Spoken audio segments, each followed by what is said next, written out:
So, I couldn't resist making another video with some more footage from Wide Awake debunking the globe illusion.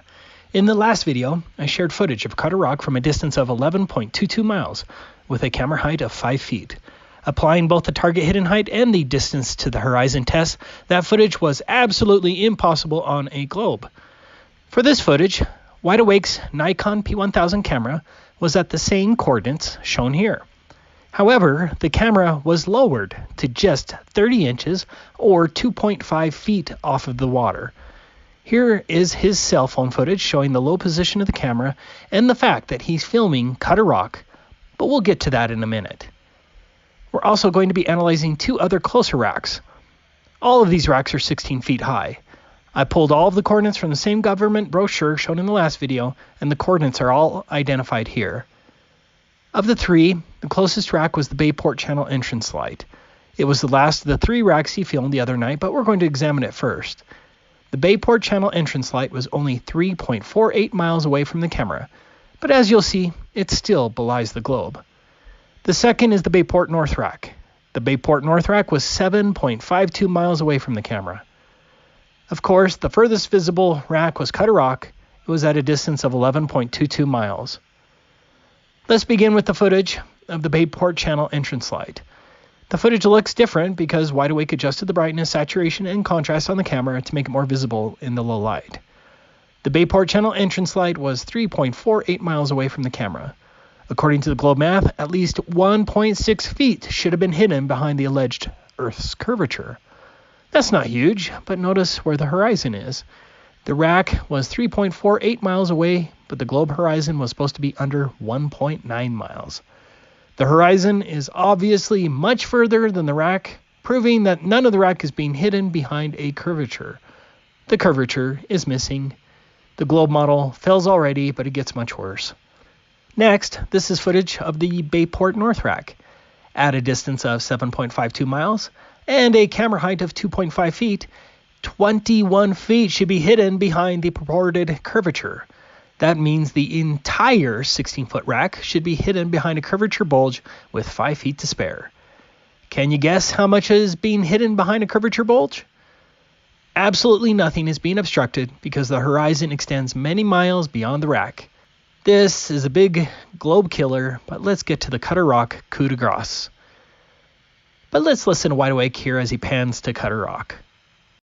So I know it's out there, so I start scooting back to the left.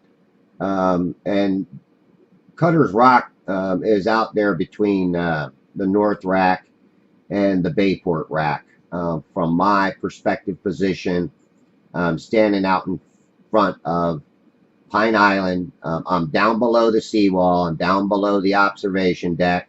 And, you know, you even see these boats going by.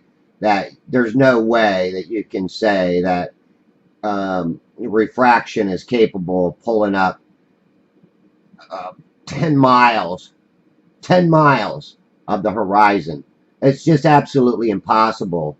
And this is where I think if they had the technology that we have today with these zoom cameras, science wouldn't have came up with this bullshit refraction business that they give us and feed us and tell us that this is why you're able to see around the corner or around curves.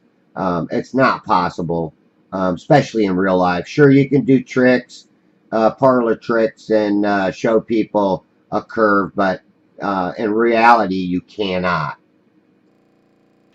There it is, Cutter Rock, 11.22 miles away and at a low camera height of 2.5 feet.